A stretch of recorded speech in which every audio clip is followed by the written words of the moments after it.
Untuk kelompok 1, ini siapa yang membuat tugasnya?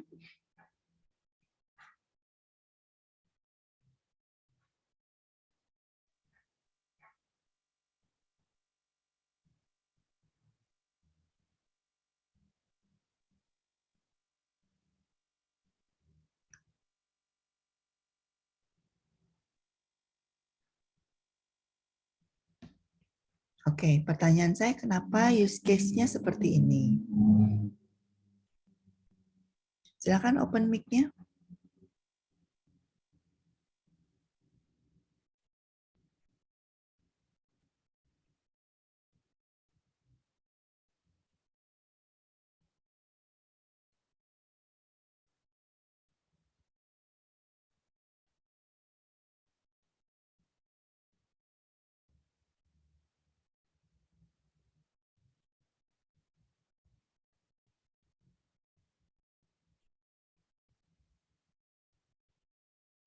Baik, kelompok 1 saya beri kesempatan untuk menyiapkan jawaban-jawabannya. Kalau tidak bisa menjelaskan tugasnya ini, saya tidak bisa memberi nilai.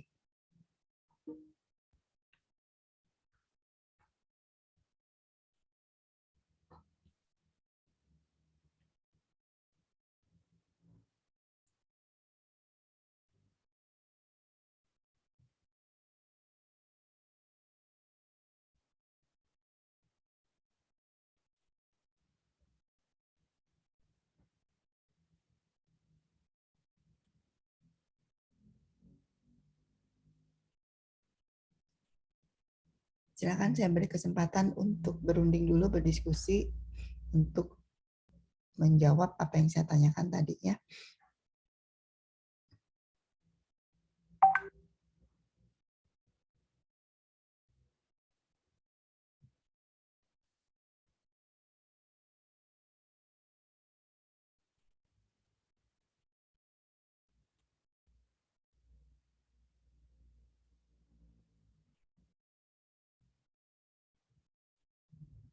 Sementara saya cek lagi ke kelompok yang lain sebagai perbandingan. Ini saya ambil untuk kelompoknya Aryogi. Ini kelompok 3. Kemudian dari LKM-nya, ini rangkuman baik ya, tetapi yang saya minta kan sebetulnya flyernya ya. Ini kemarin flyernya itu rasanya terlalu banyak tulisan, ini juga belum diperbaiki. Kemudian untuk requirement, ini dipilihkan 6. Menginput data, menampilkan pilihan, menampilkan jadwal, menampilkan grafik, menampilkan informasi. Ini requirement-nya baik. Dan ini barangkali dari slide ya, atau memilih sendiri. Nah, kemudian untuk use case-nya, jadi kalau kita punya 6 requirement fungsional, maka kita bisa memiliki 1, 2, 3, 4, 5, 6 requirement juga ya. Kalau dari sini ada beberapa hal. Pertama dari notasi dulu ya. Untuk kelompoknya ini punyanya Agung ya, untuk kelompoknya Aryogi. Mungkin revisinya pertama notasinya dulu ya. Ini notasi yang pasien ini belum betul ya. Seharusnya gimana? Harusnya notasi aktor seperti ini. Kedua, mohon dijelaskan juga keterkaitan dari requirement dengan diagram use case. Jadi yang saya minta ini anak-anak ya, terserah requirement-nya mau apa. Asal ketika memodelkan, ya sesuai requirement-nya tersebut. Dan boleh dijadikan alasan ya, kenapa memilih requirement yang ini. Jadi untuk memilih requirement itu artinya kita sudah membayangkan bahwa inilah fungsi-fungsi yang akan kita kerjakan. Kalau kita melakukan sampai development system, sampai mengkonstruksi, jadi terfikirkan bahwa ini requirement yang nanti akan kita konstruksi. Itu ya, jadi cara memilih mau requirement apa ya, jangan bingung-bingung gitu kan. Kita seharusnya sudah mulai ada di tahapan memahami bahwa setiap requirement ini nantinya harus kita kerjakan. Nah, untuk kelompok 3 ini cukup baik ya, dia bisa menginput, memilih requirement yang mudah-mudah dulu, itu menginput data ibu, menginput data kegiatan, menampilkan posyandu, menampilkan jadwal, sampai menampilkan grafik dan menampilkan informasi. Lalu kita cek dengan use case-nya anak-anak ya. Nah, mohon dibantu kita semua periksa ya. Use case-nya ada 7, requirement-nya ada 6. Barangkali use case-nya betul, requirement-nya betul. Tapi ini namanya tidak runut. Apa yang dituliskan di requirement kok berbeda dengan apa yang digambarkan di use case. Artinya kalau memang requirement-nya mau ini, berarti kita perlu memilih 6 use case sesuai requirement ini. Karena use case itu adalah pemodelan atau diagram untuk menjelaskan atau untuk memudahkan penggambaran requirement. Seperti itu ya. Jadi kalau requirement-nya mau seperti ini, silakan use case-nya disesuaikan. Ada data pengelolaan input data ibu. Ini sekalian gitu ya, use case-nya tuh untuk mengelola seluruhnya. Kemudian pemeriksaan, kemudian memilih posyandu, kemudian nampilin jadwal, menampilkan grafik, menampilkan informasi. Jadwal ada ya. Kegiatan pemeriksaan melihat posyandu ada juga. Yang ini mungkin di breakdown ya, dipilihkan. Dan kemudian nanti kita bahas ya, mana antara use case dengan use case. Nah, silakan kelompok 3 menanyakan atau memberi informasi penjelasan ya, kenapa use case-nya seperti ini. Atau ada yang mau ditanyakan juga silakan.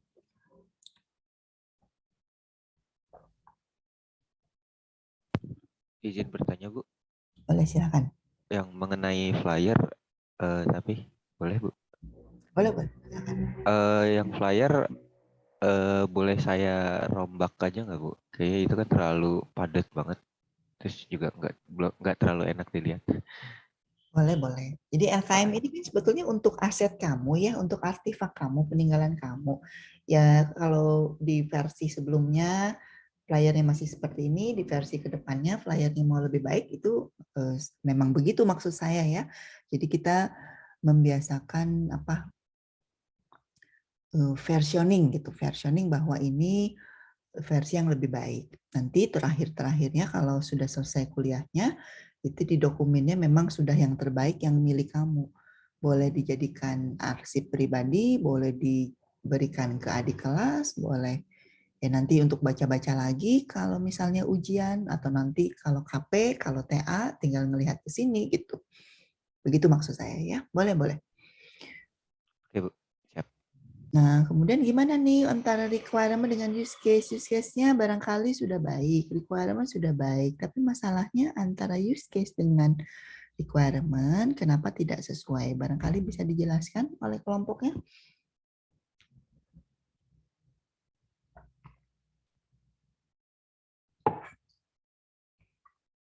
Waktu kemarin membuat tugasnya kenapa seperti ini?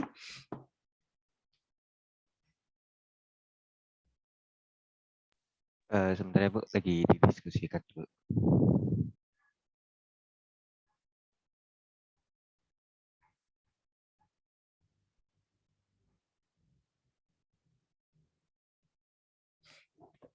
Oke ya, jadi anak-anak ya, yang dibahas kita bahas sekarang ya, mereview dulu. Jadi barangkali banyak, berarti kita kalau dari notasi kelihatannya bisa ya, use case ini menggambarkan satu fungsi. Berilah nama use case yang memperlihatkan fungsinya seperti apa.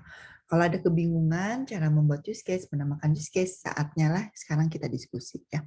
Kemudian notasi aktor sudah betul, notasi yang di sini masih belum betul ya, kenapa ada curugnya gitu. Kemudian yang kedua, kalau ada panah antar use case dengan use case lain, maka harus diperjelaskan. Ini maksudnya relasi apa?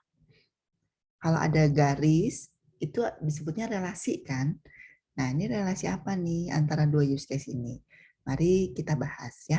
Nah, untuk kelompok 3, persiapkan dulu apa yang mau ditanyakan, apa yang mau dijelaskan ya. Sementara saya mengecek ke tugas yang lain. Ya, Bu. Sekarang kita lanjut.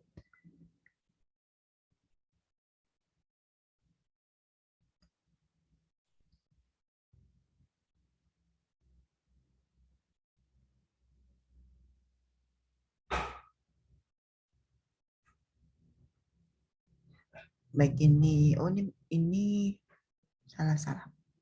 Ini masih punya Anjara ya.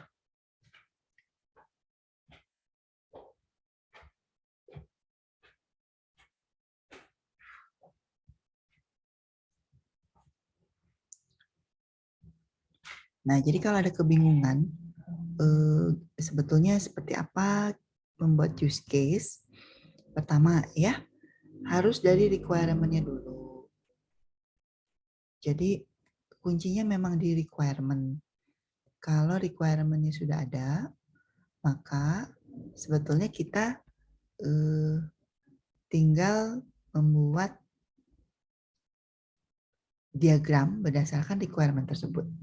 Nah, itu juga sebetulnya bukan tinggal dari requirement yang panjang yang menjelaskan, kita harus bisa merangkum menjadi sebuah nama use case. Itu tuh sebetulnya justru perlu perlu diskusi gitu, bagaimana sih membuat nama use case yang baik. Jadi nama use case itu secara kisi-kisi sebetulnya kan dia adalah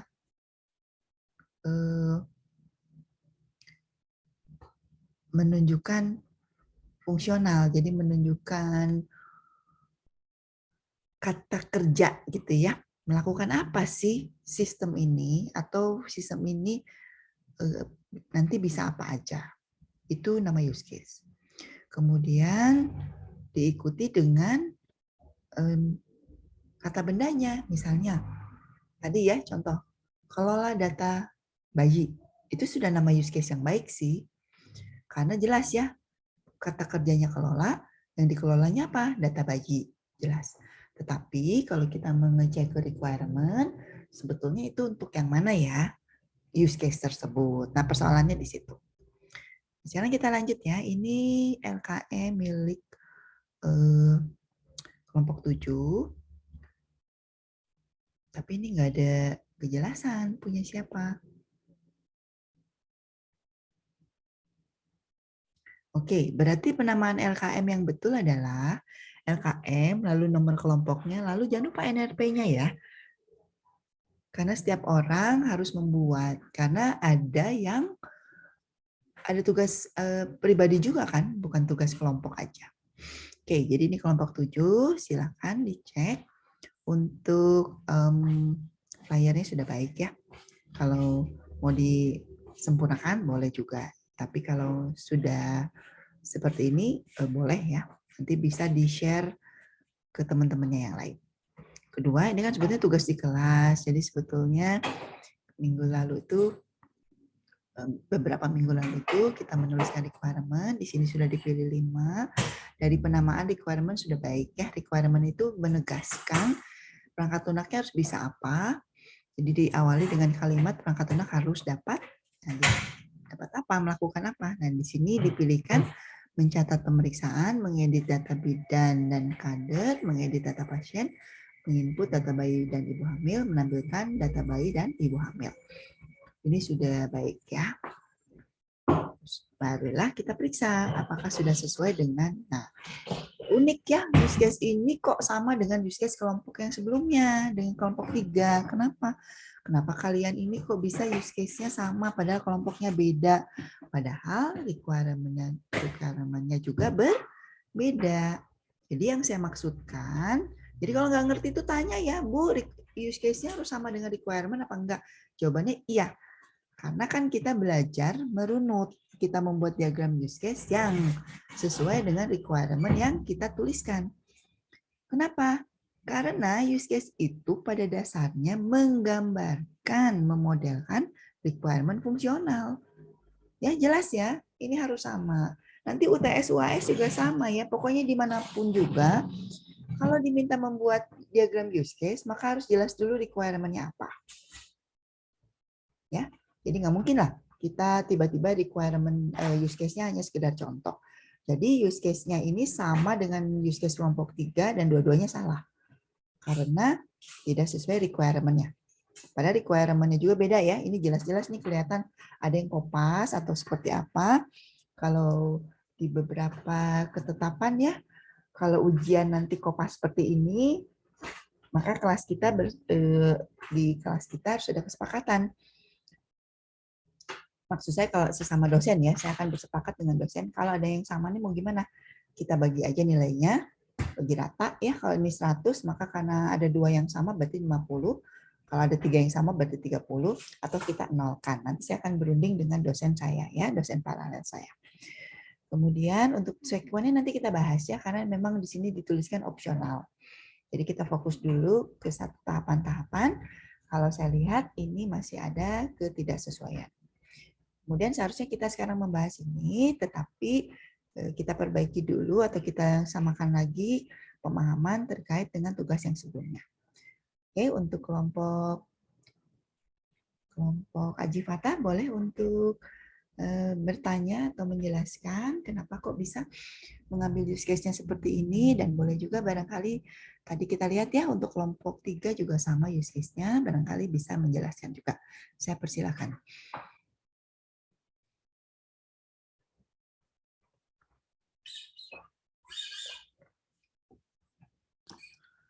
Bu, kalau dari kelompok saya Boleh. Kemarin tuh sebenarnya ingin bertanya yang ini sih Bu, yang diagram sequence.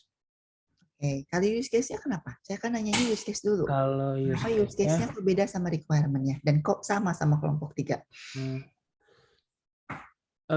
Kemarin teh di use case ini teh saya ini aja Bu jadi si use case ini tuh nggak disamain sama ininya. Jadi yang di pikiran saya itu ada daftar akun, aplikasinya tuh ada login, ada menginput data balita gitu. Jadi emang nggak disamain sama si yang SR-nya di atas gitu Bu, software requirement-nya. Berarti harus disamain ya, karena udah jelas itu sih apa ya, kita udah nggak belajar contoh lagi gitu ya, tapi betul-betul belajar memodelkan dari requirement. Jadi benar-benar harus selaras itu dulu ya. Iya Bu, jadi kalau menurut Ibu kalau misalnya dari software requirement-nya diturunin ke use case gitu ya. Kalau diturunin ke use case itu berarti gimana itu Bu? Gimana apa maksudnya? Dari software requirement dijadiin use case gitu. Kan berarti yang ada di software requirement ini harus ada di use case juga kan gitu ya Bu ya?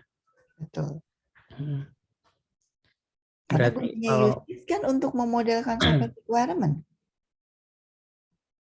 Diagram use case itu kan salah satu kegunaannya untuk memodelkan software requirement. Oh iya.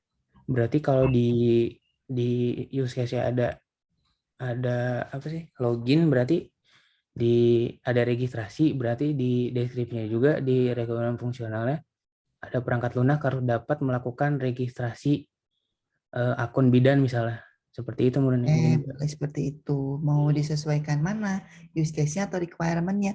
Kalau dari sini requirement-nya kan sudah cukup baik nih. Cara menuliskan, memilih requirement-nya juga sudah cukup apa ya? Cukup menggambarkan sistemnya gitu. Kalau yang kelompok sebelumnya kan edit bingung kan? Ini apaan gitu. Kelompok ini dengan kelompok 3 ya. Yang sebelumnya bukan yang pertama. Cara memilih requirement-nya sudah cukup baik sebetulnya.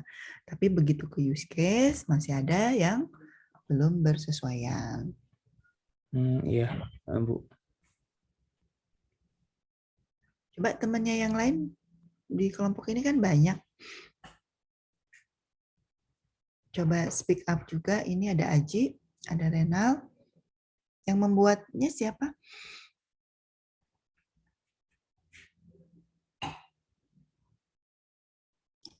Ini tuh nggak ada kurang NRP-nya di namanya tadi teh. Di nama Enggak, maksudnya ini Pak, apakah satu orang yang membuat atau bersama-sama atau gimana? Oh, bareng-bareng Bu. Oh, Oke. Nah, berarti kalau bareng-bareng ya, anak-anak ya, jadi karena kalau kelompoknya 5 nih, requirement-nya udah pas nih 5 ya, supaya masing-masing nanti mengerjakan satu-satu ya. Jadi kalau untuk use case, sebetulnya kan diagramnya disesuaikan dengan requirement. Nah, di tugas ini, saya tidak meminta kalian membuat deskripsi use case-nya ya. Ya, jadi mungkin harus saya review lagi nih bahwa untuk use case ini seharusnya dilengkapi dengan deskripsi. Oke. Yang pertama itu dulu ya. Jadi sekarang anak-anak setiap use case yang dikerjakan berkelompok ya bersama-sama, tolong setiap anak memilih use case mau mengerjakan use case yang mana ya, supaya tiap anak mengerjakan berbeda-beda di kelompoknya. Mungkin itu dulu ya. Jadi kita sepakati dulu dari kaliannya supaya tidak hanya satu orang yang mengerjakan. Terus kedua, sebetulnya ya nanti kita belajar diagram sekuen ya yang akan dibahas. Sebetulnya diagram sekuen ini ya per use case. Jadi kalau kita punya 5 use case, maka kita seharusnya punya 5 diagram sekuen. Sebetulnya ya. Kalau ada 5 orang dalam satu kelompok, maka setiap orang menggambarkan diagram sekuennya masing-masing. Supaya berbagi tugas.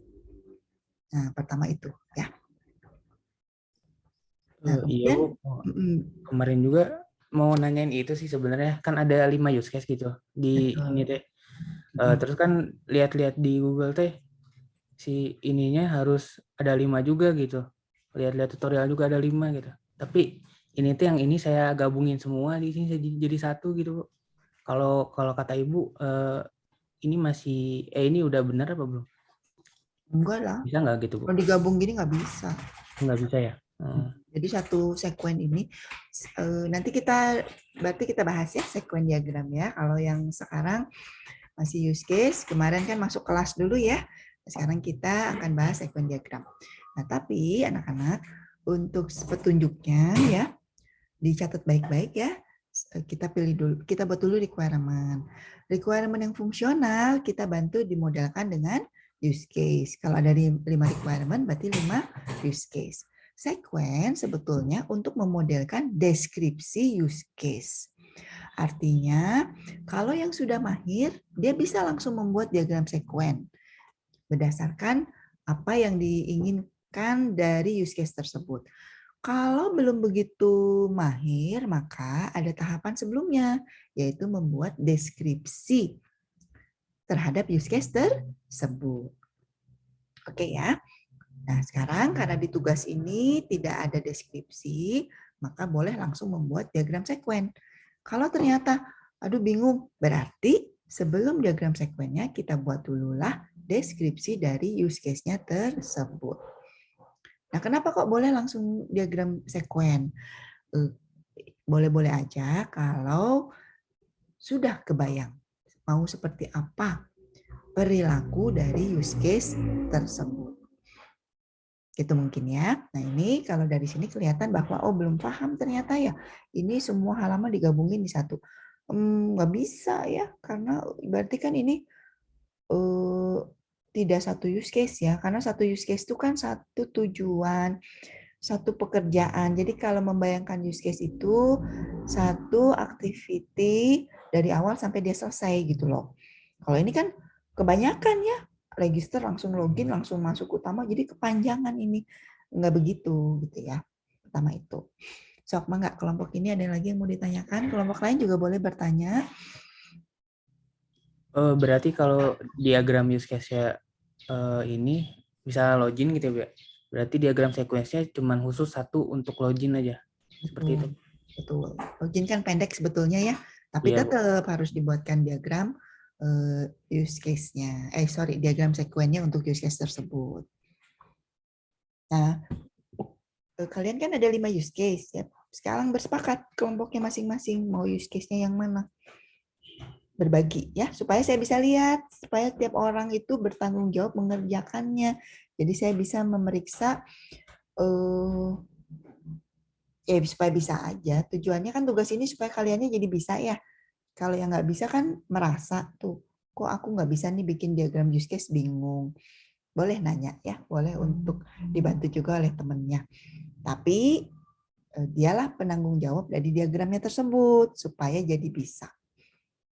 Jangan nebeng ya, karena yang nebeng itu justru yang rugi, nanti nggak bisa apa-apa. Terus jangan juga satu kelompok itu saking baik hatinya mengerjakan semuanya. Jangan, kamu justru sedang membuat teman kamu jadi nggak bisa gitu ya. Justru sedang menjerumuskan gitu ya, seolah-olah membantu teman, padahal sebenarnya enggak, teman kamunya jadi nggak sempat mengerjakan. Gitu ya. Ketua kelompok, disitulah leadership-nya. Dialah yang nanti tegas memberikan tugasnya masing-masing. Kalau ada anggota kelompoknya memang nggak ngerti, dibantu, bukan jadi dikerjain. Oke, gimana kelompok ini? Ada yang mau ditanyakan? Izin bertanya lagi, Bu. Boleh Itu silakan. kalau software requirement-nya kata Ibu tadi udah cukup baik berarti, Bu ya? Sudah tidak usah direvisi. Berarti yang untuk direvisi yang use case sama sequence berarti, Bu ya? Sequence satu-satu dari use case-nya gitu. Tuh, use case-nya disesuaikan dulu ya. Oh Tapi ya. kalian boleh bersepakat. Pengen use case-nya kayak gini misalnya karena pengen yang gampang-gampang login registrasi. Ya silakan bersepakat dengan kelompoknya. Tapi kalau misalnya memang belum ngerti gitu ya, boleh sih use case-nya yang standar dulu registrasi, login, nggak apa-apa. Tapi kalau misalnya ingin lebih challenge gitu ya, karena kalau login kan di semua use case itu akan sama, mirip-mirip aja ya. Registrasi Ya, Bu. juga kebanyakan mirip-mirip aja. Kalau ingin lebih gitu ya, boleh use case-nya yang lain. Atau use case-nya tetap registrasi tetapi ada pengayaan misalnya registrasinya unik gitu ya atau registrasinya canggih misalnya ya. Boleh-boleh juga. Intinya apapun use case-nya, apapun requirement-nya itu terserah kalian karena kalianlah yang bersepakat. Yang penting adalah paham dan yang penting lagi adalah bisa dicek, dirunut sesuai gitu. Yang penting itu. Yang penting berarti di software requirement itu ada use case-nya ada di software requirement gitu ya, Bu? Caranya maksudnya bukan begitu. Use case itu untuk menggambarkan, memodelkan software requirement. Kenapa sih kita belajar use case? Untuk apa kita pakai diagram use case? Salah satunya adalah untuk memodelkan requirement fungsional. Itu dulu ya. Ya. Baik, Jadi Bu. nggak ada gunanya use case kalau tidak sesuai dengan requirement gitu loh. Wong tujuannya use case itu adalah untuk memodelkan requirement fungsional kok. Logikanya gitu ya. Jadi bukan use case-nya harus ada sesuai harus yang ada di requirement. Bukan memang yang harus ada, tetapi memang tujuannya memang gitu untuk menggambarkan requirement gitu. Ya sudah apa ya, nggak usah maksud saya gini loh.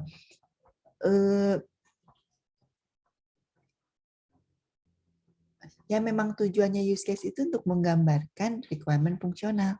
Udah titik gitu ya. Jadi pasti diagram use case itu harus sesuai dengan fungsionalnya gitu. Jelas ya, clear ya. Iya, Bu. Siap. Terima Jadi kasih, nggak Bu. usah pusing-pusing kemana-mana, nggak usah bertanya-tanya use case-nya gimana ya, yang mana ya. Lah use case itu tujuannya untuk memudahkan fungsional requirement, untuk mengecek juga ya requirement fungsionalnya ini bagus enggak, bisa kita ya istilahnya tuh ya dielaborasi itu artinya didetilkan. Kalau kita nulis requirement udah mahir seperti ini kan gampang nih nulis atau tinggal nyalin dari slide. Tapi kan begitu di use case itu didetilkan. Apalagi use case itu nanti didetilkan lagi dengan sekuen. Baru kerasa, kok requirement ini pusing ya, kok saya bingung.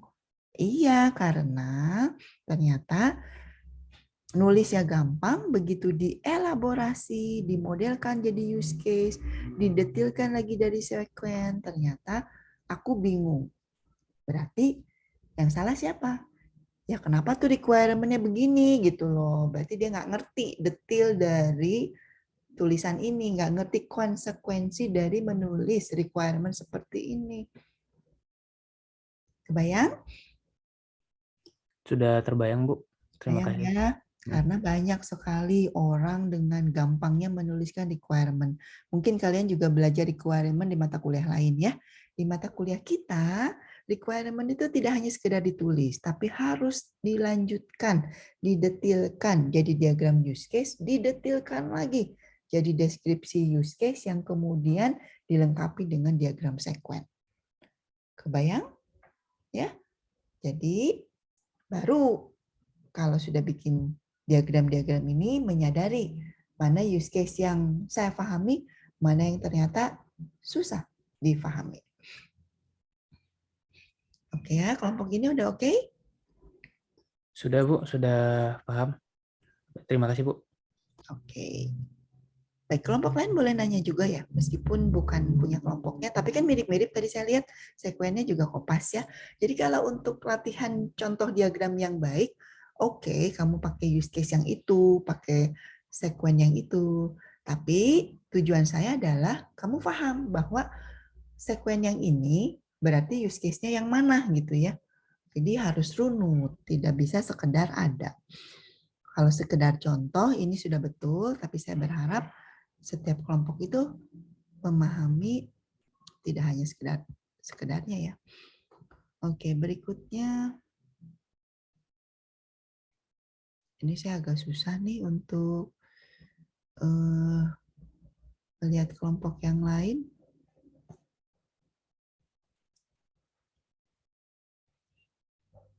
Oke, tadi siapa kelompok tadi kelompok mana aja 3, 7 ya. Nah, sekarang 5 ya.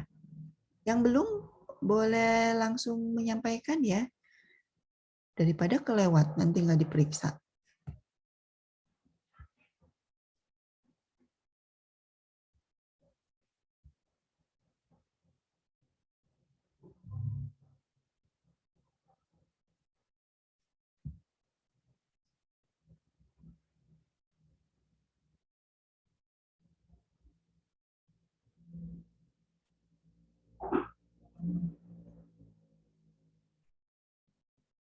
Baik, kita sekarang cek. Ini saya lihat punyanya 014, ini punyanya Rizky. Nah, ini sudah di kuning-kuning ya, supaya kelompoknya jelas.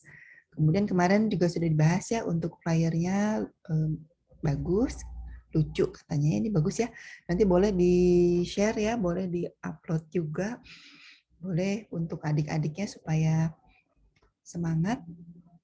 Kemudian untuk requirement, tata cara penulisan sudah baik ya. Jadi anak-anak requirement itu biasakan kalimatnya seperti ini.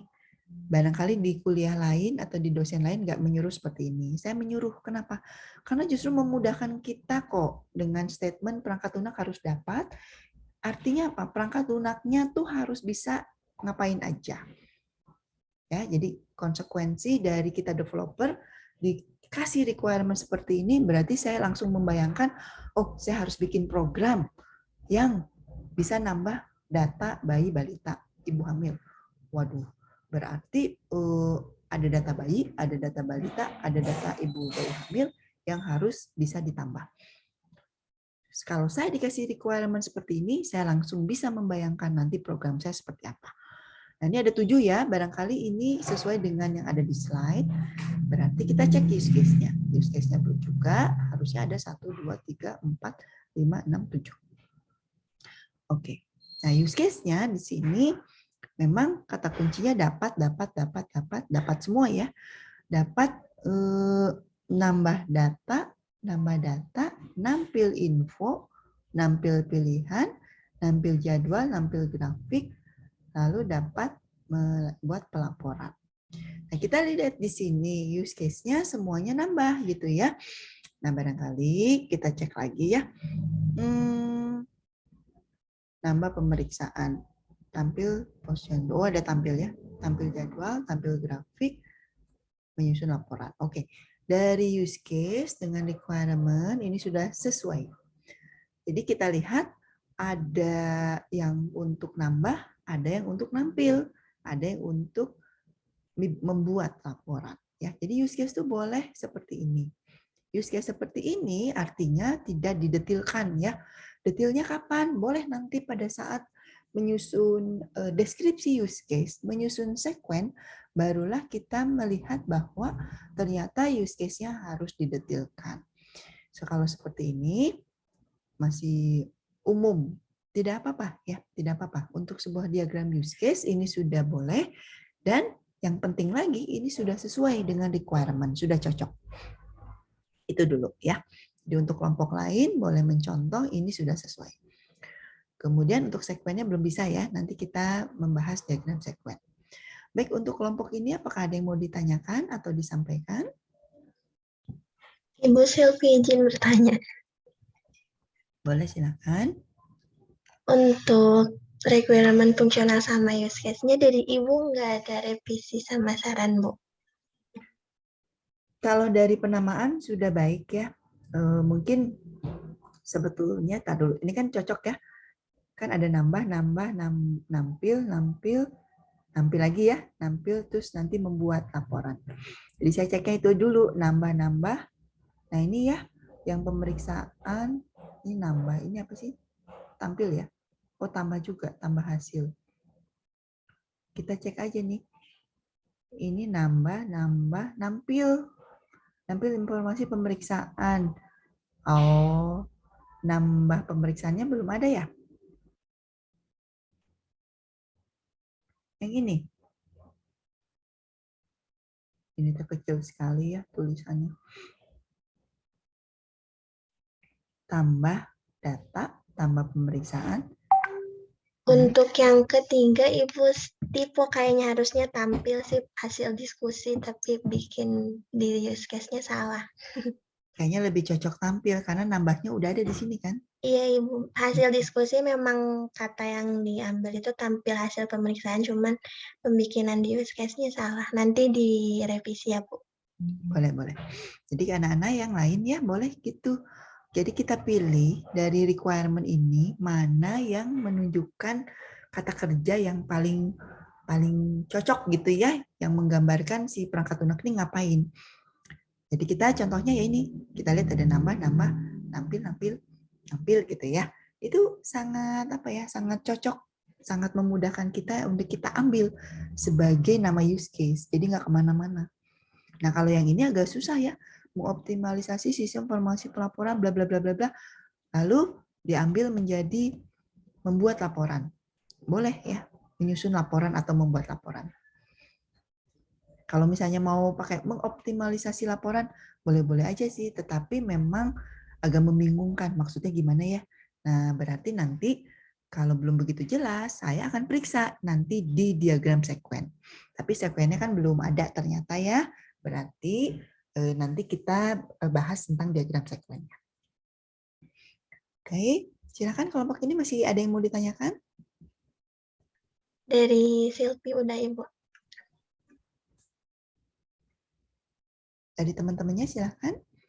Dari pemilik diagram ini, pemilik LKM, Rizky, ada yang mau ditanyakan, Rizky?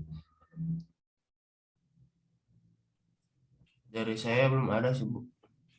Jelas ya, jadi sampai so far masih terasa mudah ya. Nah berarti sebetulnya gini anak-anak, mungkin di LKM ini saya terlalu optimisme gitu ya, bahwa kalau kita bikin use case langsung bisa bikin sekwennya.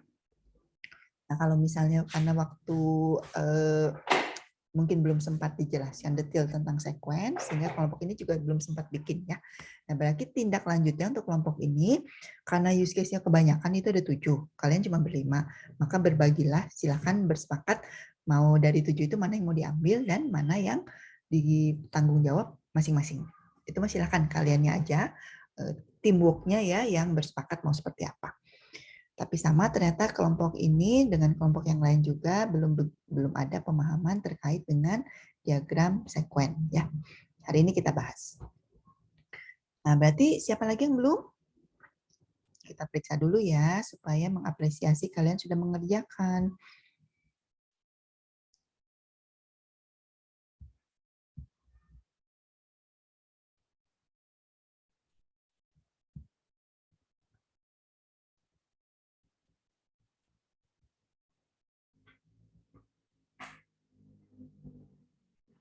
Baik, ini untuk LKM kelompok 4.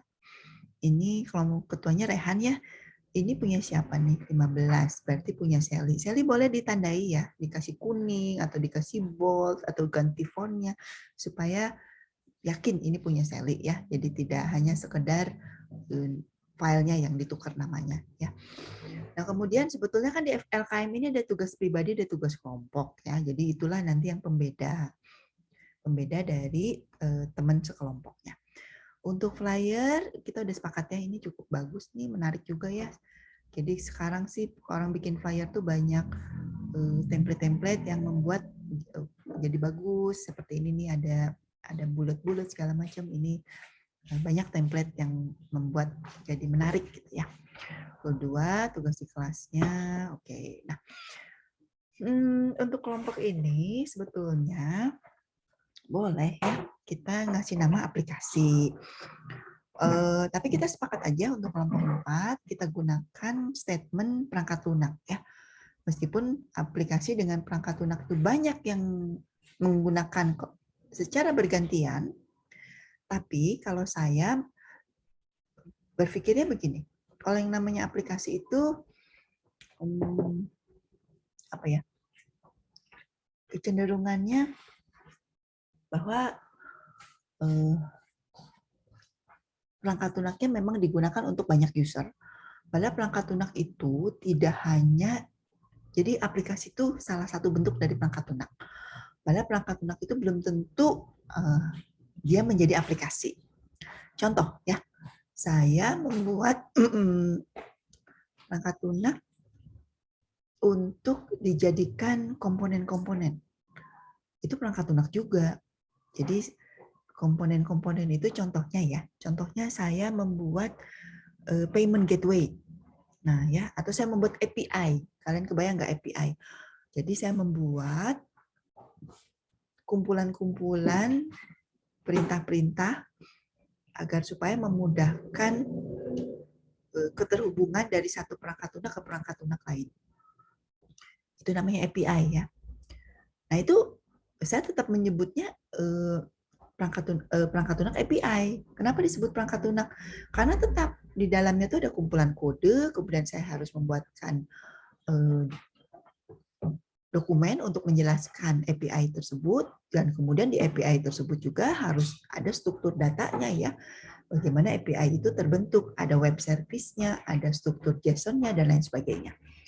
Jadi perangkat lunak itu bisa jadi aplikasi, bisa jadi bentuk-bentuk yang lain gitu. Kalau aplikasi dia langsung digunakan oleh user, tapi belum tentu perangkat lunak kita bisa langsung digunakan oleh user, tapi dia digunakan untuk perangkat lunak lain. Kurang lebih begitu. Misalnya saya membuat komponen untuk membuat cetak ke PDF. Saya membuat perangkat lunak untuk cetak ke grafik. Ya, banyak tuh komponen-komponen grafik yang bisa digunakan.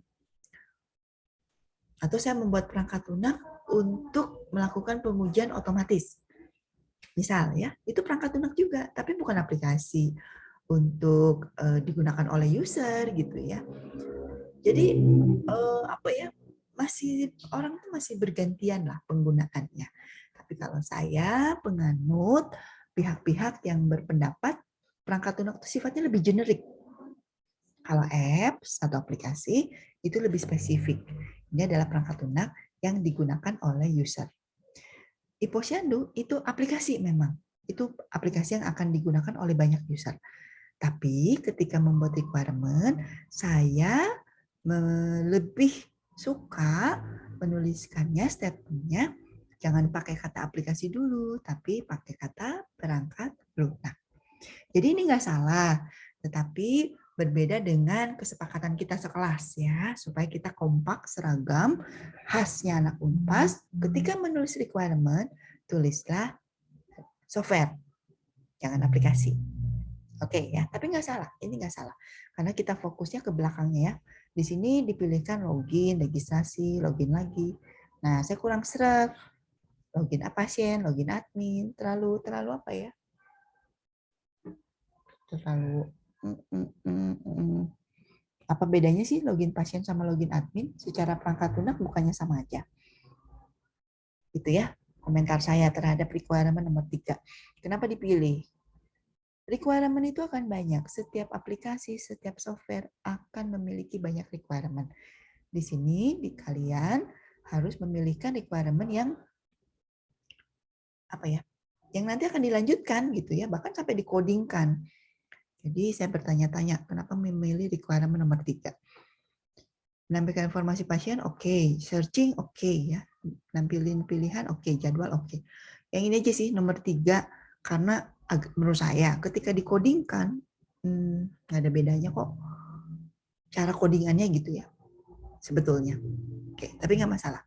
Mari kita lihat use case-nya. Sebenarnya saya tuh nggak suka ya login itu ya. Kenapa ya saya tuh apa ya? Semua contoh use case tuh ada login. Nanti saya bersepakat dulu lah sama Pak Ade, Pak Wanda. Kita mau nggak pakai use case login, membiasakan anak-anak Unpas ini mengganti nama login ini menjadi verifikasi pengguna gitu ya. Nggak tahu kenapa saya kurang merasa pas gitu ya dengan login. Tapi kalau sekarang sih ya nggak apa-apa gitu ya, meskipun dalam benak saya bisa nggak sih namanya jangan login. Terus yang kedua, ya ini kan sama nih, use case yang sama. Kan sebetulnya tinggal narik garis aja ke login di sini. Kalau secara penggunaan atau secara behavior atau perilaku dari use case ini sama, nggak usah dibuat jadi 2 use case. Sama-sama login kok. Gitu ya. Nah, registrasi, oke. Membaca pilihan posyandu. Oke, nah ini yang saya kritisi ya. Pertama, nama use case tolong diperhatikan ya. Use case itu kan untuk menjelaskan requirement. Mari kita cek requirement-nya dulu. Requirement itu kan apa yang dilakukan oleh software ya. Apa yang dilakukan oleh aplikasi. Sepakat? Aplikasinya menampilkan informasi. Berarti aplikasinya nampilin. Aplikasinya menampilkan pencarian data. Aplikasinya berarti dia searching ya. Lalu dia nampil lagi. Kebayang semua ya. Mari kita lihat use case-nya. Use case-nya, adminnya melihat data pasien. Melihat. Itu untuk use case yang mana? Belum bersesuaian. Pertama itu ya. Kedua, kenapa kamu memberi nama use case seolah-olah apa yang dilakukan oleh admin? Admin melihat data pasien. Oke, saya bacanya gitu. Pasien melakukan registrasi. Pasien membaca pilihan posyandu. Pasien membaca jadwal posyandu. Admin mencari data pasien. Use case harus memperlihatkan apa yang dilakukan oleh software. Apa yang dikerjakan oleh si software. Softwarenya melihat data pasien. Apakah begitu maksudnya? Coba kelompoknya boleh berpendapat. Yang lain juga boleh melihat ya. Lalu boleh juga menceritakan ke saya, apakah di mata kuliah lain diajarkan juga membuat use case? Apakah di kuliah lain ada kisi-kisinya untuk membuat use case? Lalu kita samakan persepsinya di sini. Silakan kelompoknya untuk menjelaskan ke saya kenapa kamu menuliskan use case-nya seperti ini. Apa sih yang ada di benakmu? Silakan disampaikan ke kelas ini, ke saya, lalu kita samakan persepsinya. Silakan.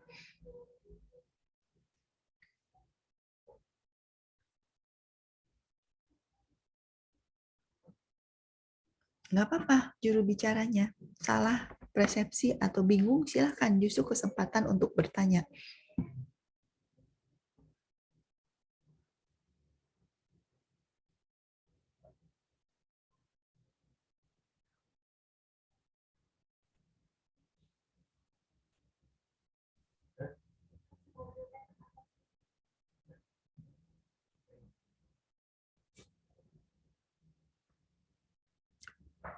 Ayo, kelompok ini nggak ada jubirnya. Saya absen dulu, tolong raise hand. Silakan yang merasa kelompoknya.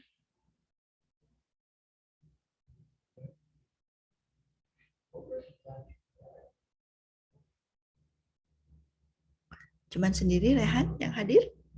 Sally, Zahra, Karina, sama Dian hadir nggak?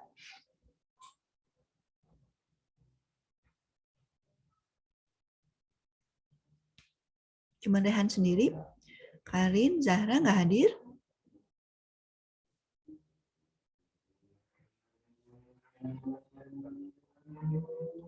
Oke, yang saya panggil tidak menyaut, saya anggap nggak hadir ya. Rehan, Sally, Zahra, Karin, dan Dian.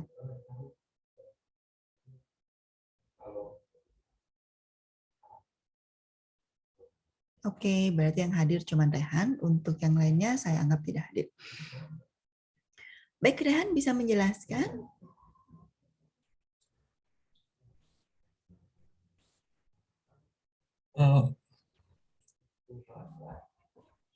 Saya masih bingung soal penamaannya sih Bu, penamaan use case-nya.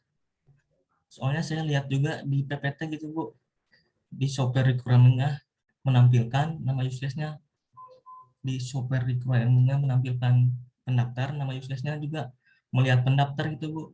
Saya ngikutin di situ. Melihat di contoh PPT, melihat pendaftar. Yang mana ya? Coba PPT-nya boleh kamu share screen? Mungkin kamu pemahamannya ada yang mari kita diskusikan. Silakan Rehan untuk share screen.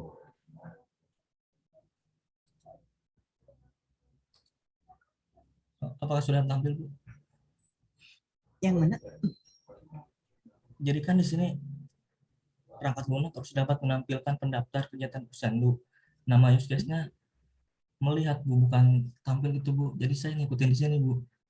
Oh Yang gitu. ini, Oke. yang ini juga perangkat lunak harus dapat menampilkan, jadi nama use case-nya membaca Bu. Jadi pasiennya dapat membaca pilihan Posyandu. Saya ngikutin di sini Bu. Oke.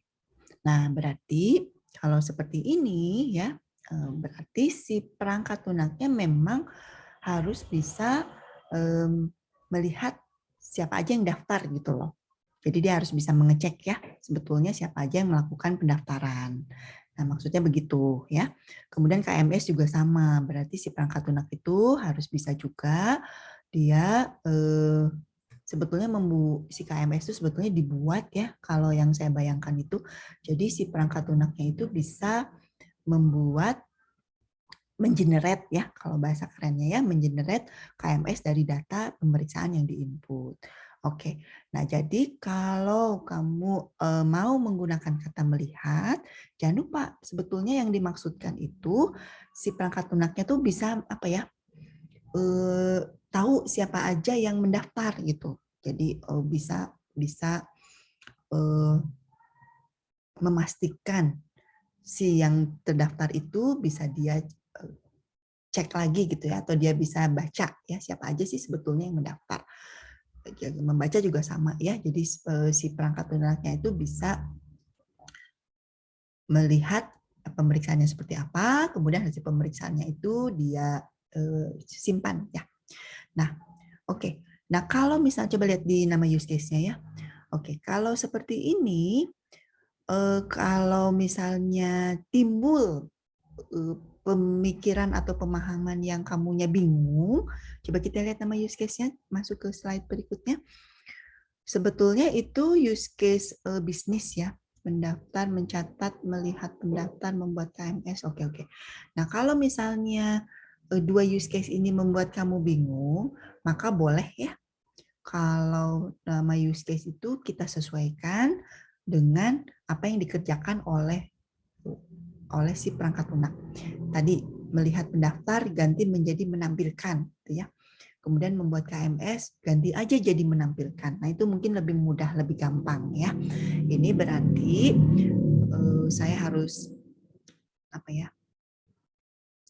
memastikan lagi lah use case-nya ini mau tetap dipakai seperti ini di slide atau diganti aja supaya mahasiswanya nggak bingung. Jadi untuk penamaan use case sebetulnya kalau kita paham ya maksudnya ya, maksud di sini tuh seperti apa, nggak apa-apa gitu. Tetapi kalau kita jadi bingung ya udah kita ganti aja yang lebih mudah dipahami oleh semua pihak. Intinya begitu ya. Jadi intinya use case ini untuk kita berkomunikasi termasuk juga untuk memperbaiki atau membantu istilahnya tuh wording ya. Wording tuh tata cara nulis. Aduh nulis kayak gini kok malah aku jadi bingung. Ya udah kalau gitu kita revisi aja. Ya jadi jangan ragu-ragu untuk memudahkan ya menuliskan requirement, memudahkan menuliskan nama use case agar supaya kita semuanya mudah gitu. Intinya begitu. Oke? Gimana kira-kira? Mau tetap mau itu nggak apa-apa, tapi kamunya yang penting kamunya ini jangan bingung gitu. Yang penting use case ini sesuai dengan apa yang harus dilakukan perangkat lunak. Itu intinya di situ sih sebetulnya. Gimana Rey? Masih ada yang mau ditanyakan? Jadi untuk penamaannya mending disesuaikan atau gimana ya Bu? Iya, mendingan kamu sesuaikan. Ini kan menampilkan ya, sesuaiin aja requirement kamu udah gampang gitu. Jadi kalau misalnya di slide kok diganti ya, justru kamu boleh merevisi atau nama use case-nya kok malah jadi tidak sesuai atau tidak memudahkan pemahaman requirement nih. Ya udah jangan diikuti gitu. Jadi kamu boleh bikin nama use case yang sesuai dengan pemahaman kamu. Mendingan begitu. Jadi kalau mengikuti slide, kok aku bingung? Ya boleh konfirmasi. Nggak mau mengikuti itu, nggak apa-apa. Ya, justru yang penting mudah di kamu ya. Itu Ray. Yang tabel ini nih, tabel sebelumnya dulu yang itu yang harus didiskusikan ya. Ternyata membingungkan ya udah nggak usah diikuti gitu. Nanti saya diskusikan dengan dosen-dosen yang lain agar supaya ini dipermudah ya supaya tidak bingung. Oke. Gimana Day? Bisa gantinya? Oke Bu, bisa. Oke, Silvi, Yanida nih semua kelompok udah dibahas belum? Ada yang belum? Yang belum dibahas silakan.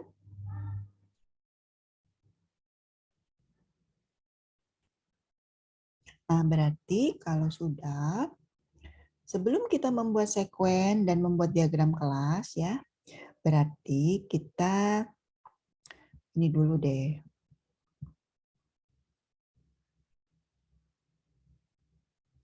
Saya ini dulu ya untuk membuat sekuen. Tugas membuat sekuen itu sebetulnya begini. Dari slide yang tadi di-share oleh Rehan, kita lihat ya bahwa ini sudah punya use case-nya. Nah, tadi untuk kelompok yang ada relasi antara use case ya, tolong dikasih tahu itu relasi apa, include atau extend. Ya. Kalau belum mengerti, Bu, include atau extend, nah kita diskusi. Jadi gunanya disuruh bikin tugas ya. Kalian itu ketika disuruh bikin tugas, justru supaya jadi bertanya-tanya. Kok begini ya, kok begitu, kayak Rehan tadi kan. Bingung. Nah, kalau bingung itu justru nanya kan, Bu, ini kenapa ya kok beda? Kita diskusi. Termasuk juga ya, tadi kan ada kelompok-kelompok 3 ya kalau nggak salah ya. Bikin ada use case sama use case ada panahnya. Kan harusnya nanya ke saya, Bu ini panahnya udah bener belum ya? Saya akan nanya, itu relasi apa? Include atau extend? Apa bedanya include sama extend? Lalu kita diskusi. Itulah tujuan tugas tuh ya. Jadi bukan sekedar bikin selesai lega, enggak. Justru tugas-tugas itu untuk memastikan kamu baca slide-nya, kamu nyoba ngerjain, terus jadi bertanya-tanya, kok begini, kok begitu. Kalau misalnya nggak muncul tanda tanya, bingung, ngeblank sama sekali, sebetulnya ya berarti ada pertanyaan juga kan. Kok saya nggak ngerti Bu, ini teh maksudnya gimana? Tetap harus ditanyain ya. Jadi tujuan tugas itu supaya kitanya jadi belajar. Bukan setoran. Kalau mau setoran doang mah ya sok aja ya. Tapi kan ilmunya nggak dapet, pemahamannya nggak dapet. Rugi ya. Nah, tadi, yang kelompok yang tadi sebetulnya boleh nanya, Bu saya tuh pengen bikin panah dari 2 use case. Tapi saya bingung. Tanyakan ya, bingungnya di mana. Nah ini contohnya sudah ada 2 use case ya. Kemudian tadi nama use case ya, tadi nama use case dipertanyakan, kemudian ada relasi ya. Nah sekarang kelompok yang tadi boleh nanya ya, tapi sekarang saya mau menunjukkan dulu untuk membuat sekuen, maka pertama-tama kita harus membuat dulu ininya dulu ya, skenario use case-nya dulu ya, karena diagram sekuen itu untuk memodelkan, untuk membuat diagram melengkapi atau memudahkan skenario, gitu ya. Jadi skenario itu adalah interaksi atau menjelaskan perilaku dari use case itu. Kalau kalian sudah belajar IMK, gunakan pemahaman IMK-nya untuk membuat diagram sekuen untuk menguatkan pembuatan skenario. Jadi di skenario ini, pertama kita harus jelas dulu satu skenario ini untuk menjelaskan use case yang mana. Jadi satu use case ada satu skenario, karena skenario tujuannya untuk menjelaskan interaksi yang ada di use case tersebut. Ingat, use case itu untuk menjelaskan urutan interaksi antara orang dengan sistem. Ya, ingat ya IMK tuh cocok banget tuh belajar tentang apa use case itu, pemahaman use case itu. Ingat waktu IMK belajar apa? Interaksi itu artinya ada yang dilakukan oleh aktor, sistemnya melakukan reaksi terhadap apa yang dilakukan oleh aktor tersebut. Sehingga satu use case harus jelas use case-nya apa, aktornya siapa. Oke. Kalau gimana satu use case ada 2 aktor, ada 2 aktor. Kalau di sini satu use case aktornya cuma 1 ya. Tadi ada teman kamu yang use case-nya itu ada 2 aktor di situ. Maka kita harus lihat sama enggak aksi reaksi untuk aktor-aktor tersebut. Kalau ternyata sama aja, maka cukup jadi satu skenario. Kalau dia ternyata berbeda-beda, berarti satu aktor mesti dibuatkan satu skenario. Patokannya itu ya. Jelas ya? Maka kamu melihat-lihat, ada nggak use case saya yang aktornya 2? Maka berikutnya, sama nggak ya urutan interaksinya? Kalau ternyata sama aja, ya udah satu skenario. Kalau ternyata beda, kalau aktornya admin dengan aktornya user biasa, ternyata interaksinya beda. Ya udah kalau gitu jangan disamain. Itu ya. Dibikin jadi 2 use case yang dari 2 skenario yang berbeda, meskipun nama use case-nya sama. Itu patokannya. Berikutnya adalah harus ada deskripsi. Ini ngapain? Ini boleh diambil dari requirement ya. Di sini aktor kita belum ada di sini ya. Di sini fokus kepada apa yang dilakukan oleh aktor dan apa yang dilakukan oleh sistem. Oke. Nah, aktornya ngapain? Di sini saya tulis ya. Aktornya itu masyarakat. Dia mengisi formulir pendaftaran. Lalu formulirnya tuh dikirim, di-send ya. Atau di-submit atau diketik oke gitu. Nanti sistem tuh menerima pendaftaran, kemudian nanti dia memberitahukan status pendaftaran tersebut. Seperti ini. Jadi kebayang urutan interaksinya? Dia ngisi formulir, dia mengirim, ya. Kemudian sistemnya nerima ya, lalu dicatat ke sistem ya. Kemudian dia memberi feedback tentang statusnya, apakah pendaftaran diterima atau tidak. Seperti itu. Nah, di sini karena ada formulir, kemudian ada status, maka seharusnya kita beri di sini tuh ya, kita beri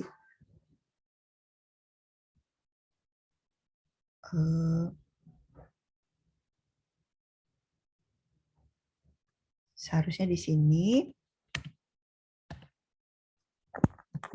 ada kondisi awal ya. Kondisi awalnya apa? Misalnya formulir pendaftaran sudah dibuka. Nah, di sini begitu selesai harusnya ada penjelasan bahwa kondisi akhir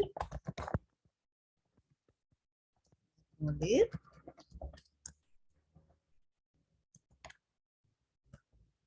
kondisi akhirnya mau seperti apa ya?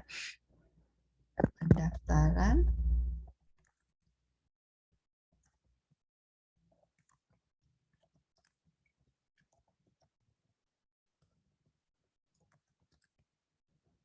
kalau sudah daftar, mau kemana nih? Misalnya, kembali ke halaman utama ya. Atau halaman login.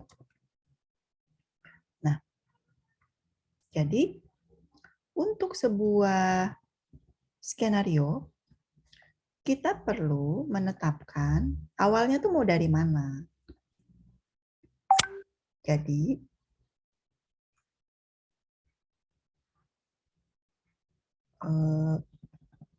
kita perlu menuliskan awalnya itu mau bagaimana. Kalau saya membiasakan awalnya itu menceritakan, kalau ini ngomong tentang pendaftaran, saya akan memulai skenario saya dari pendaftarannya, formulirnya itu sudah dibuka, ya, sehingga aktor ini awalnya itu langsung mengisi formulir. Lalu dia melakukan banyak hal, lalu mensubmit, lalu sistem menginformasikan. Kalau sistem sudah menginformasikan bahwa pendaftaran selesai, maka sistem itu harus kondisi akhirnya itu, kalau saya ya, saya paling biasa bikinnya begitu. Jadi kalau ada pendaftaran, mulai dari ini begitu sudah selesai, maka dia kembali ke halaman utama atau ke halaman login. Nah, kondisi awal juga bisa aja. Misalnya ya, kondisi awalnya begini. Kondisi awal, halaman utama dibuka gitu ya. Nah, misalnya begini. Kalau seperti ini, artinya apa? Artinya, sebelum masyarakat itu melakukan pengisian, maka dia harus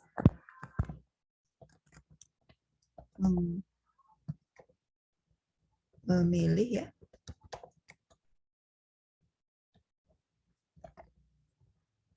Atau membuka. Nah, begini nih. Nah, itulah yang disebut dengan kondisi awal, kondisi akhir. Tergantung sekali dari kita mau mulainya dari mana. Kalau, ya, nomor satu ya, kalau dari kita pengen dari halaman awal banget, maka kita harus mulai dari sini. Aksinya, buka dulu, klik dulu formnya. Tapi, kalau kita pengen, kita asumsi halaman utama udah, dia masuk ke halaman pendaftaran, maka kita mulailah dari langsung isi gitu ya, udah lebih cepat sih yang nomor 2 ini. Kamu mau dari mana? Itu terserah kesepakatan kalian ketika menyusun seperti ini ya. Mau kondisi awalnya halaman utama dibuka atau halaman atau formulir yang udah dibuka, kondisi akhirnya itu akan sama aja, yaitu balik ke halaman awal ya pasti ya, atau misalnya ya kita sepakatilah kondisi akhirnya tuh begini, biasakan aja ya kalau sudah selesai satu kegiatan dia kembali kemana. Biasanya sih kembali ke halaman utama ya, biasanya sih. Tergantung, ada yang kembali ke halaman utama atau malah dia berpindah ke halaman berikutnya, terserah. Terserah kamu mau skenarionya mau gimana, mau urutan interaksinya bagaimana. Kebayang ya? Itulah kemampuan interaksi manusia komputernya digunakan di sini. Kalau misalnya Bu nggak ngerti, nggak ngerti nggak kebayang, maka kalian coba lihat kalau biasanya gimana sih kalau kita daftar ke sebuah situs. Misalnya bikin Gmail, daftar kan? Atau cobain aja daftar e-commerce atau daftar sebuah event. Biasanya gimana sih langkah-langkahnya? Kamu tiru. Lalu tuliskan di sini. Ya, saya sih selalu berasumsi ya, anak-anak sekarang udah mahir kalau disuruh ngapa-ngapain gitu ya. Ada misalnya saya mau daftar Tokopedia, kan ada tuh tata cara pendaftarannya. Bisa pasti kamu melakukan pendaftaran. Tapi kita kan anak informatika, jangan cuma jadi user mah semua orang bisa, ibu-ibu aja bisa ya. Kita berpikir saya mau bikin kayak gini. Ketika saya mikir saya mau bikin kayak gini, berarti kita harus bisa menuliskannya langkah-langkah tersebut itu sebetulnya seperti apa. Langkah-langkah itulah yang disebut dengan urutan interaksi, yang disebut dengan skenario use case, yang kita tuliskan di sini. Gitu ya. Disinilah kemampuan kita untuk wording. Wording itu jadi menuliskan kata-kata yang pas, yang bagus. Susah banget ya? Susah. Kata siapa jadi analis gampang? Kamu harus pandai menuliskan dokumentasi yang baik. Menuliskan dengan kata-kata yang mencerminkan apa yang terjadi di sistem itu. Kebayang? Ya, di sini kita tuliskan.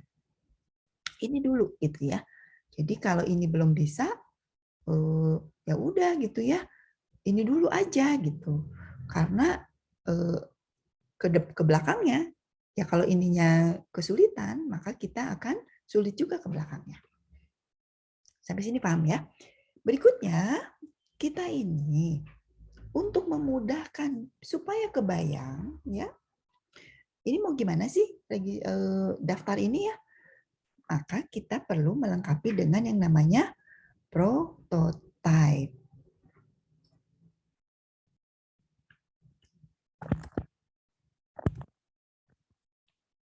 Supaya kebayang. Jadi tujuannya apa?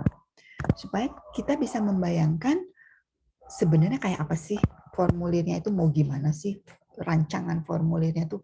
Maka kita bisa orat-oret di sini mau seperti apa prototipe yang dibangunnya. Saya lihat ya kalau kalian disuruh bikin prototipe bagus-bagus, mungkin sudah banyak diajarkan di berbagai ini ya, di berbagai mata kuliah. Nah, yang penting lagi paper prototype itu harus bisa dibayangkan nanti tuh interaksinya seperti apa. Demikian juga untuk kondisi akhirnya, kita lengkapi juga dengan prototipenya. Jadi dalam satu skenario ini boleh disatukan prototipenya, lalu ada urutan interaksinya, aksi reaksi, lalu kondisi akhirnya mau seperti apa sih prototipe juga. Boleh juga prototipe itu dipisah, jangan di sini, karena di sini kan template ya, kotak apa table seperti ini, wah jadi susah bacanya, dipisahkan, boleh, sangat boleh. Tergantung kalian nyamannya seperti apa. Oke, ya. Itu gunanya paper prototype. Nah, kenapa kok Bu Ai langsung nyuruh membuat sekuen? Gini, narasi seperti ini, pertama, susah milih kata-kata yang bikin kita paham, tapi memang tugas kamu di situ, ya. Kan sudah diajarin di mata kuliah yang apa requirement, business requirement lah, atau apapun, kita memang harus bisa menulis. Mahasiswa anak IF tuh harus bisa nulis dan membuat dokumentasi teknis yang baik. Kalau misalnya masih kesulitan juga, maka kita membuat paper prototype untuk mudah membayangkan. Ya. Berikutnya, kita membuat sekuen. sekuen diagram supaya memudahkan juga apa yang dimaksudkan di tulisan ini sama kebayang juga di sekuen diagramnya. Jadi sekuen diagram itu untuk menggambarkan aksi dan reaksi. Jadi langkah-langkah yang ada di aksi dan di reaksi itu digambarkanlah dalam bentuk sekuen diagram. Itu tujuan sekuen diagram ya. Bagaimana gambar sekuen diagramnya? Oh, mohon maaf di sini belum ada gambarnya ya. Karena kalau kita sudah bisa membuat sekuen diagram itu, pertama kita lengkapi dulu kelas-kelasnya. Maka kita paling gampang itu memang ya ketika membuat sekuen diagram paham ada kelas apa aja di sini. Kita tahu ada halaman pendaftaran, ada entity masyarakat, ada kelas kontrol. Ini ya. Kelas-kelasnya tuh sudah betul seperti ini. Namun kalau kelas analisis gambarnya seperti ini, kalau diagram sekuen kelasnya ini ya dijajarkan, lalu kita membuat garis-garis yang menarik dari masing-masing kelas sesuai dengan aksi reaksi ini. Jadi misalnya membuka form, wah jadi ada nanti garis membuka form, lalu mengisi form, mensubmit form dan seterusnya. Begitu ya. Jadi nanti kita sama-sama membuat diagram sekuen ini supaya sesuai dengan skenario di sini. Nah, sekuen ini terus terang aja, saya kadang nggak buat. Kenapa? Karena buat saya yang penting adalah skenario. Udah ngerti, skenario-nya bagus kok, mudah difahami. Jadi saya baca skenario tuh ngerti. Yang penting tuh diagram kelas. Kenapa? Karena kalau programmer nanti yang penting dia harus ngerti kelas diagramnya apa aja. Lalu dia ngecek ke skenario. Jadi kadang-kadang diagram sekuen tuh saya sebutnya opsional. Mau ada, mau enggak apa-apa. Kalau kamu nanti bimbingan sama saya ya, saya nggak nyuruh diagram sekuen. Tapi ternyata ya beberapa pendapat lebih gampang baca diagram sekuen daripada baca skenario. Katanya begitu. Jadi para programmer atau para pembaca, para reviewer ya atau para penguji tepatnya, dia tuh paling lebih suka meriksa diagram sekuen daripada meriksa narasi. Karena kalau narasi itu bacanya capek, tapi kalau ada diagram mudah ngebacanya. Maka saya berpikir, oh oke, diagram sekuen meskipun opsional buat saya, ternyata buat orang-orang memudahkan, maka lebih baik kita menggunakannya. Maka di kelas kita ini di LKM ya, ada ya ternyata disuruh membuat diagram sekuen. Oke, kalau langsung bisa membuat diagram sekuen dengan baik, silahkan langsung buatnya. Tetapi kalau belum bisa, belum ngerti, maka kita mundur dulu. Kita buat dululah skenario-nya dulu ya. Barulah nanti kita buatkan diagram sekuennya. Diagram sekuennya juga jangan yang tadi ditunjukkan oleh teman-teman kamu, itu nggak tepat. Karena itu diagram sekuennya, kelas-kelasnya itu belum menggunakan notasi kelas analisis. Ya, dia masih objek-objek yang tidak tahu dari belum dipilah ya dari kelas yang mana. Oke, seperti ini dulu. Kira-kira gimana? Sudah terbayang sebetulnya langkah-langkah? Jadi saya ulang ya, kalau membuat diagram sekuen, sangat boleh langsung membuat diagram sekuennya yang di LKM itu langsung dibuatkan. Tetapi tentu saja harus sesuai dengan tahapannya. Ini lagi analisis. Maka diagram sekuennya menggunakan kelas analisis. Kedua, saya bingung, takut salah. Maka kita sertakan skenario yang ini ke LKM-nya, ya, ke LKM diagram sekuen. Lengkapi dulu ini, baru buatlah diagram sekuen yang sesuai dengan aksi reaksi dari skenario yang dituliskan di sini. Oke, sampai sini ada yang mau ditanyakan?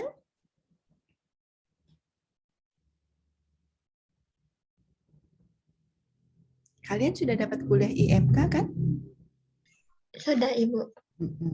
Apakah selaras dengan yang saya maksudkan? Takutnya beda lagi ternyata diajarkannya ya. Iya, Ibu, selaras. Oke, kalau selaras berarti sebetulnya bisa langsung bikin diagram sekuen karena udah kebayang gitu.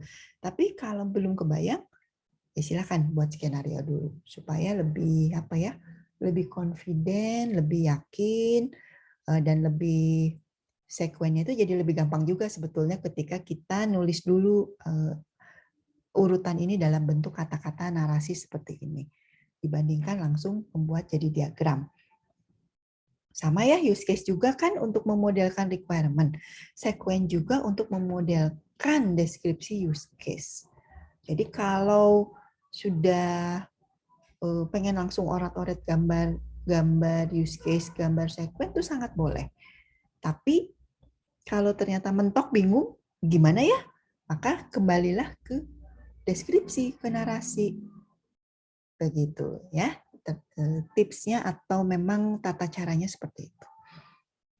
Baik anak-anak, ini saya nggak ada diagram sekuennya. Silahkan kalian coba sendiri ya. Coba dulu, berarti tugas kita untuk di LKM, saya tunggu dulu ya diagram sekuennya sebelum kita membahas diagram kelas ya, tahapan. Karena untuk kelas itu berasal dari kelas-kelas yang sesuai dengan diagram sekuen. Ada yang mau ditanyakan sampai sini? Silvi, Yanida, Rehan, Aji, semua? Dari Silvi aman Ibu, nggak ada. Cukup jelas ya, bisa lanjut. Kalau kelompoknya Silvi mau langsung sekuen dan mau lanjut ke diagram kelas, yang karena di LKM berikutnya kan sebetulnya membuat diagram kelas tuh. Karena kita akan perdalam di diagram kelas sebetulnya, boleh ya. Tapi kalau yang belum begitu paham, mau mundur dulu ke sini nggak apa-apa. Karena daripada ke buru-buru, tapi sebelah sini masih ada yang mau ditanyakan, boleh ya. Yang penting kita paham, requirement, skenario, itu semuanya selaras. Dari skenario dapat sekuen, dari sekuen kita dapatkan kelas-kelas yang akan kita terus gunakan sampai kita membuat aplikasi. Diberikan ke programmer untuk dibuatkan aplikasi. Oke. Ada yang lain yang mau ditanyakan? Kalau sementara cukup jelas, silakan dicoba ya. Untuk diagramnya, kalau merasa udah bisa Bu, ya udah lanjut aja LKM-nya dikerjakan. Ya, LKM itu boleh dikerjakan semaksimalnya. Mau sampai selesai juga nggak apa-apa loh. Ya, untuk menunjukkan Bu saya tuh udah ngerti semua gitu. Ya udah, sok tunjukin. Berarti nanti saya tinggal memberi pengayaan-pengayaan atau melurus-luruskan mana yang belum begitu tepat. Tapi kalau misalnya mau bertahap ya ikutin aja lembar kerjanya itu. Oke, kalau sudah cukup jelas, silakan dikerjakan tugasnya. Kita tutup dulu ya perkuliahan kita pagi ini. Terima kasih untuk perhatiannya. Assalamualaikum warahmatullahi wabarakatuh. Waalaikumsalam warahmatullahi Waalaikumsalam warahmatullahi wabarakatuh. Waalaikumsalam warahmatullahi wabarakatuh. Terima kasih, Bu. Terima kasih, Bu. Oke, sama-sama. Makasih, Bu.